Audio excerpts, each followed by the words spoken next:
Did you know that the anxious, avoidant dynamic was meant to help you heal and grow and not keep you stuck in suffering? So let's use it in our benefit. The labels you put on your specific person or twin flame will only get you stuck on a loop, and I'll explain to you why. If you're calling them karmic or toxic or narcissistic, then that means the problem is outside of you.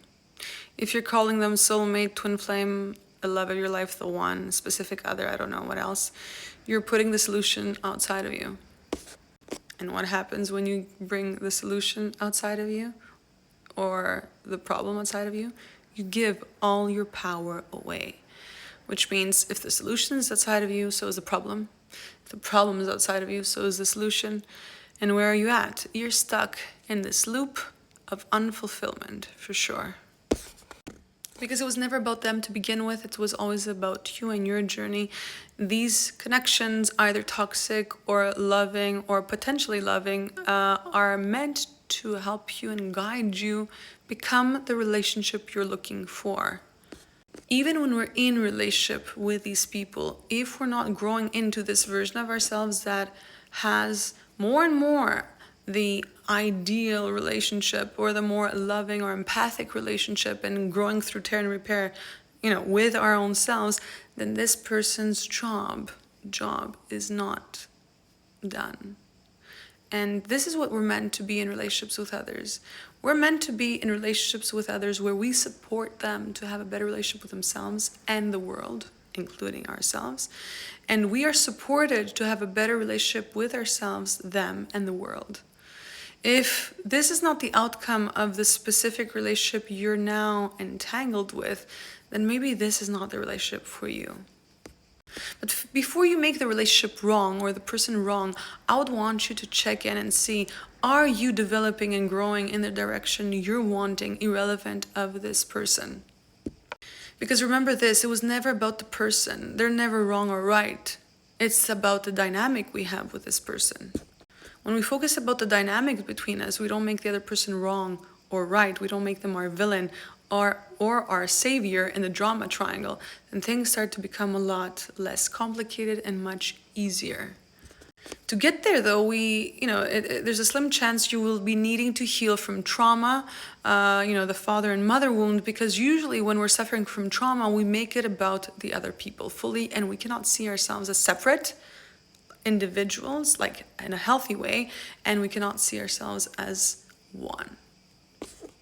So for the anxious attached, either fearful or anxious, we need to understand that the more codependent we are and we're wanting to self-soothe and self-source from anybody else but ourselves, our significant other will actually pull away to mirror this back to us so that we can see what we're doing to ourselves. And for the fearful avoidance and dismissive avoidance on the avoidance spectrum, what we need to do is actually want for our, significant other to mirror back whatever we think is harsh, unfair, judgmental, and shameful, so that, shaming actually, so that we could actually see how we are judgmental and strict with ourselves. So if we see them as our opponent, we will be right, but we won't grow. If we see them as our guru, our teacher, our most loving mirror that mirrors back to us how we are ourselves, shaming ourselves and strict with ourselves, then we won't take things personally as avoidance, and we won't make them bad and wrong. We will actually honor them and be grateful for whatever it is they're bringing forward into the relationship, and therefore we won't have to sacrifice intimacy because we're not willing to grow. So both sides of the attachment spectrum, either we are an anxiously attached, fearful avoidant, or dismissive avoidant, we have so much to grow from and learn from and heal from through these toxic relationships, through this, anxious and avoidant dynamic that is actually quite painful if we're unwilling to grow. It actually could be our source of suffering if we're not willing to grow. That's how bad it could be, and actually be very toxic. The moment we want our opposition from the outer world to show us how we need to balance, because that's what we have been wanting and why we called forward this relationship to grow through it. That doesn't mean we have to get stuck in relating with a specific person. No. What I mean by this is that we want to commit to our self-growth no matter the outcome. Put ourselves first. And how do we put ourselves first? When we are actually wanting to go in our emotional world first and feel through whatever it is that's happening instead of numbing to it, ignoring it, suppressing it, or projecting it. That's how we put ourselves first. And this is how we start to grow and heal through this dynamic. When we want to feel everything negative that this connection is bringing up for us, we're wanting to feel through it. We're wanting to become that, partner that we're expecting them to be or not to be, you know what I mean? So for the anxious, we want them to be more present, more in our lives. For the avoidance, we want them to be less intimidating, less, challenging.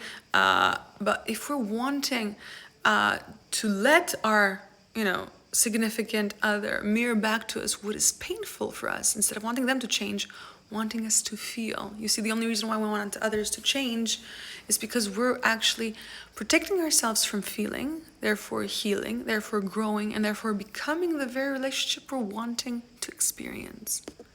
So if all this resonates with you, do write in the comments that you commit to growth and change, and I will start you with my free masterclass that then you could later, if it resonates with you and my method, my approach, you could actually go ahead and purchase the next course, which is a generic course of how to shift and transmute your worst case scenario into your fulfilled life. This is for everything: health, love, money.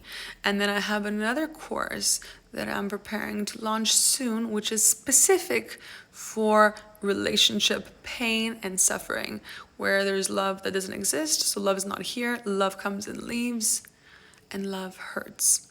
So let me know what resonates with you. Let me know if you want to start on this journey together by commenting below "I commit," and I will send you the link so you could start your journey, and I could take you by the hand and we can work together on helping you, remind you how to become the relationship you've always been looking for from the outer world, instead of focusing on the inner world, to become and project this way and reflect this way to your outer world what you're wanting to experience now.